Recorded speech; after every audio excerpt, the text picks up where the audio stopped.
Here's what's making news at midday. Wisconsin lawmakers reach a deal on the state budget. We're live at the Capitol with the latest. Plus, after making dozens of amendments last night, the U.S. Senate passes the president's tax cut and spending bill. Hello, everybody. Thanks for joining us on this Tuesday. I'm Susan Simon. Josh is off this week. We begin this noon at the state capitol, where state legislative Republicans have struck a deal with Governor Evers on the biennial budget. The legislature says this budget will deliver tax cuts that save taxpayers nearly $1.5 billion. For the very latest, let's get to our Arman Rahman. He is live this afternoon at the state capitol. Arman?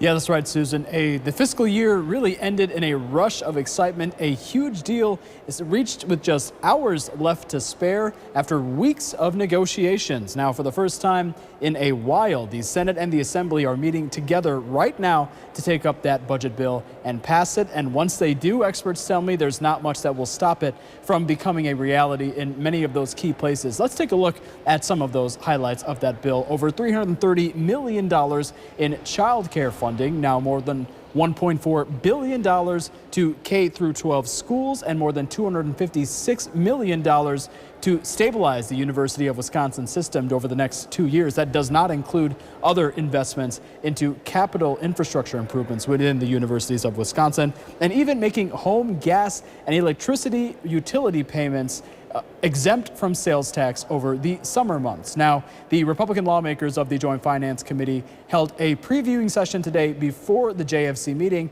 to talk about that deal that they reached with the governor. Here's what they had to say. This budget has involved an awful lot of compromise, both between the houses as well as with the governor's office. So a budget is a compromise, and this budget is certainly one of those. So.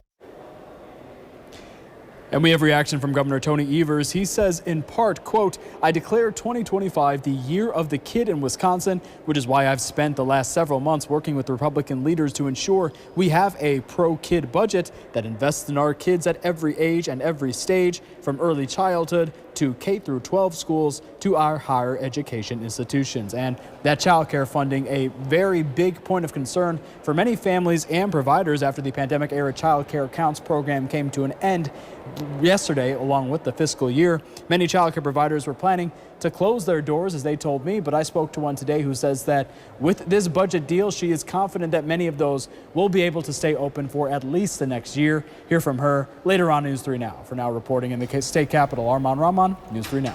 Arman, thank you. We'll see you later this afternoon on Live at 4, and we will send you the latest updates on the state budget with our Channel 3000 mobile app. With that app, you'll receive breaking news, push alerts as soon as they happen. It's free to download. Just search Channel 3000 in your phone's app store. To Washington, D.C. now, where Senate Republicans have just narrowly approved President Trump's budget bill. This after days of negotiations to secure support from some GOP holdouts. The vote was 50-50, with Vice President J.D. Vance casting the tie-breaking vote. Republican Senators Rand Paul, Susan Collins, and Tom Tillis voted no, along with every Senate Democrat. The multi-trillion-dollar bill would unlock tax cuts and funding boosts for national security, partly paid for by the biggest cut to the federal safety net in decades. The sweeping bill must now pass the House before heading to President Trump's desk. Republican leaders are scrambling to meet the president's 4th of July deadline. Well, let's get a check on the weather now. Conditions drying out after a couple of people saw isolated showers last night, some heavy ones depending on where you were. Savannah Brito is out on the sunny weather patio. Nice afternoon today, Savannah. Happy July, by the way. Yes, Susan, July happy 1st. July. I don't know how June flew by so fast, but yeah, it is June 1st, or July 1st. We'll kick back and look at June and what we recapped as far as precipitation and temperatures went in Maine weather. But for now, very sunny. It is warm, but we're actually a few degrees below average cooler than what we have seen the last several days. 79 in Madison. Some areas like Black River Falls, La Crosse, Janesville did reach 80 already. I still think we're going to see temperatures warm up under mostly sunny skies the rest of the afternoon. We'll see a high of 83 later in Madison and then gradually cool down. We're looking at lows in the lower to mid 60s again later this evening. So overall comfortable night ahead. Dew points, those are a tad bit cooler than what we have seen. It's still a little humid, but we do have a couple areas. Prairie du Chien sitting at 59. When dew points fall under 60, that's when it's comfortable. So a few of us are seeing that this afternoon. We're at 64, a little higher than Prairie du Chien here in Madison, but we will see dew points slowly start to rise again. So this is really the nicest day that we're going to have out of the work week, and in comparison to what we'll see over the weekend before we track more isolated shower and storm chances. Could see a couple stronger ones tomorrow. We'll have more details on that coming up in just a little bit, Susan. All right, Savannah, thanks. We'll check back in just a little bit. Sounds good. A woman is facing first-degree attempted homicide charges after what Stoughton police are calling a domestic disturbance involving a weapon. At about 6 o'clock this morning, officers got a call to South Page Street where they found a woman armed with a weapon. Police did not say what that weapon was, but that a man suffered substantial injuries and was taken to the hospital. The woman was arrested without incident.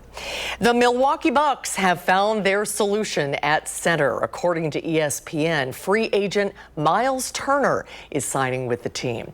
Turner reportedly signed a 4-year deal worth $107 million. The move comes after longtime Bucks center Brook Lopez moved on from the team, signing with the Los Angeles Clippers. As part of this move, the Bucks waived star Damian Lillard, who tore his Achilles tendon during the playoffs. The rest of Lillard's $113 million will be paid out over the next 5 years. Well, still to come today on News 3 Now at noon, why lifestyle and athletic brand Lululemon is suing Costco. Plus, how Home Depot is continuing to push into product distribution. We'll have those stories when we come back.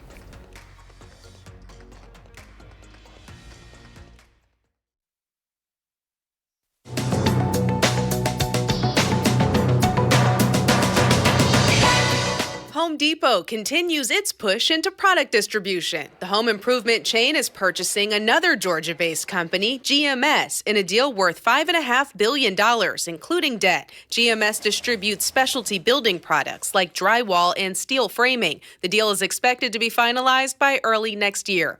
Lululemon is suing Costco, claiming trademark violation. The lifestyle and athletic wear brand is accusing the wholesale retailer of copying its clothing designs and selling copycat products that are difficult to distinguish from authentic Lululemon apparel. Costco did not immediately respond to requests for comment. And Bath & Body Works is celebrating Summerween. The retailer is releasing a line of more than 70 scary sweet body care and home fragrance products in scents like Vampire Blood and Ghoul Friend. The company's more than 30 million loyalty program customers can already order the new collection online. For everyone else, the line hits store shelves July 7th. That's your CBS News Money Watch report. For more, log on to cbsmoneywatch.com. At the CBS Broadcast Center, I'm Jesse Mitchell. Thank you, Jesse. Let's check stocks at midday. Things are on the positive side for the Dow, up nearly 333 points. At noon, the Nasdaq is off 128 and the S&P 500 is currently down 6. Great opportunity today if you need some help. Our call for action volunteers are in the building. They're here to take your consumer complaints and take any action you need on your behalf. If you need some help, give them a call, 608-270-2833, or you can submit a claim anytime at channel3000.com/call-for-action. After the break, we'll check in with Farm Director Pam Yankee, and Savannah is back with the forecast. And then coming up a little later today on Live at 4, Dr. Jeff Potoff will stop by. We're going to talk about a new tick-borne illness that has public health officials quite concerned after someone in Wisconsin died from this. We'll talk more about it this afternoon on Live at 4.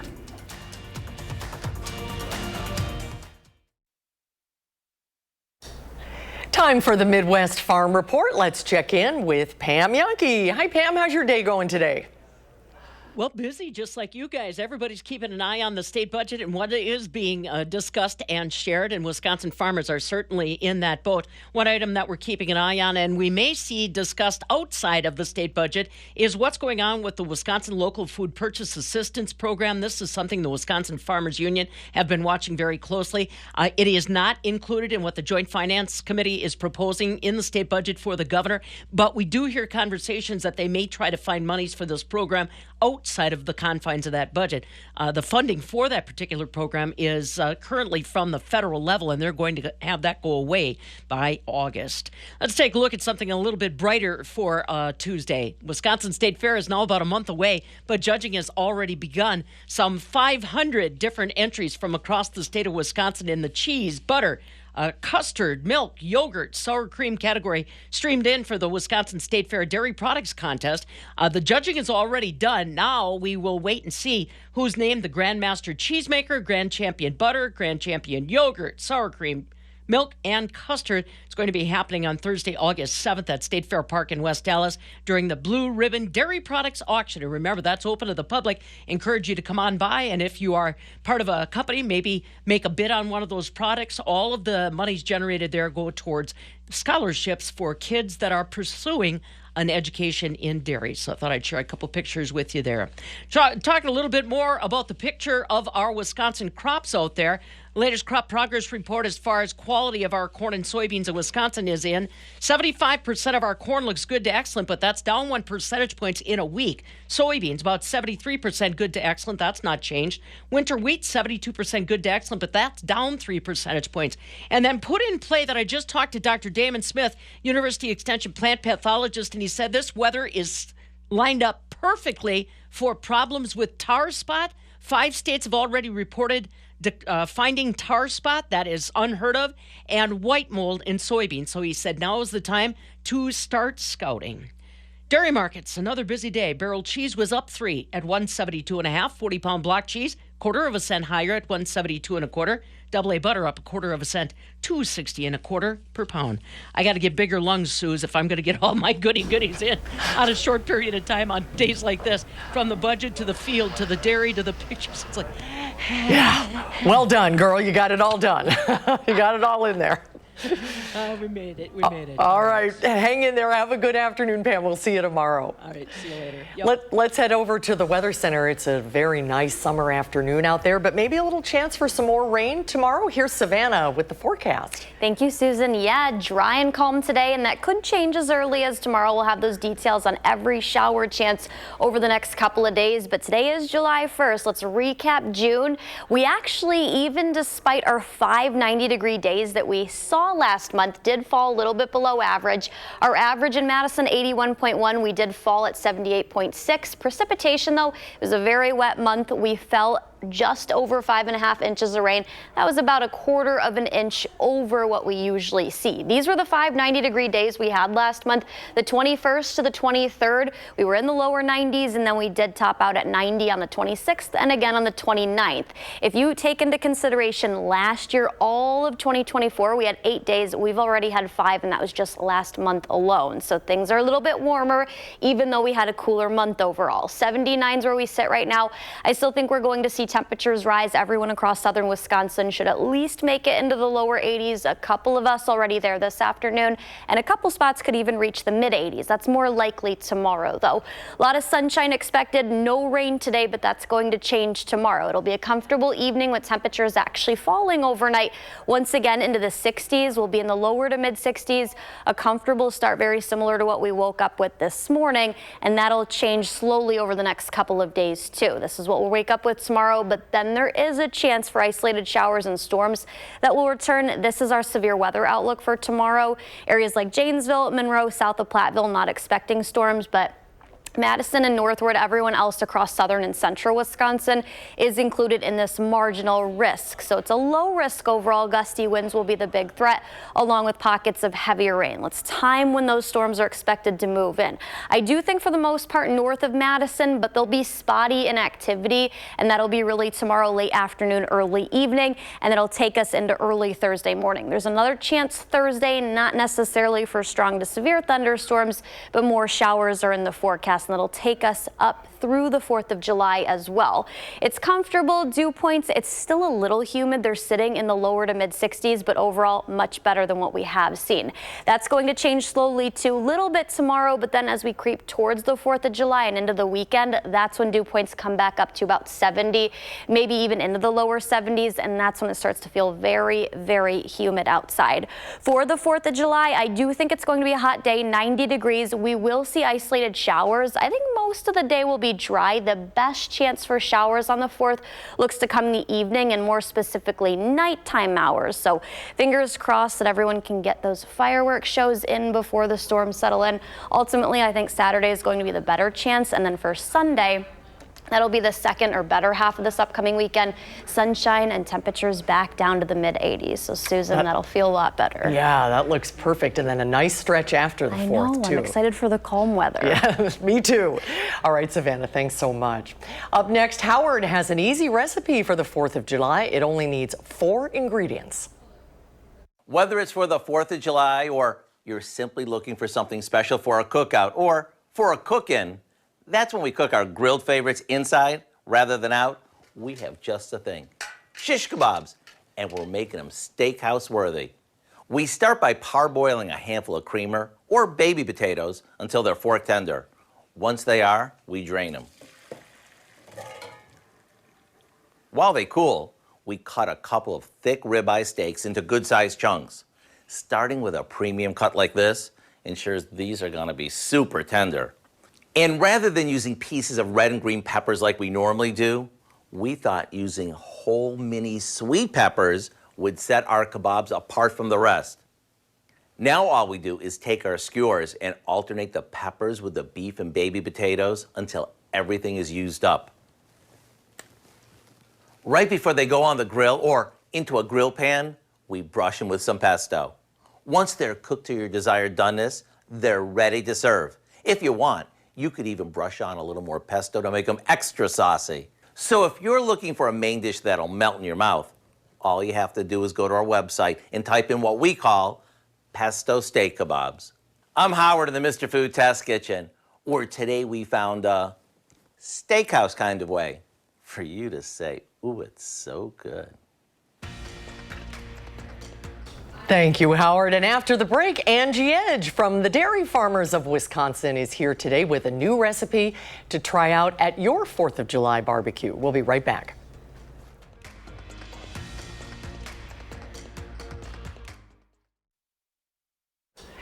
Angie Edge from Dairy Farmers of Wisconsin is here to get you ready for your 4th of July party. Hi, Angie. Good to see you. Thanks for having me. Great to see you. This is very creative. Yeah, and I know we're talking today about one of your favorite cheesemakers. So I'm going to talk first about the star of the show. Yeah. And that is the Hooks Colby cheese made by Hooks Cheese.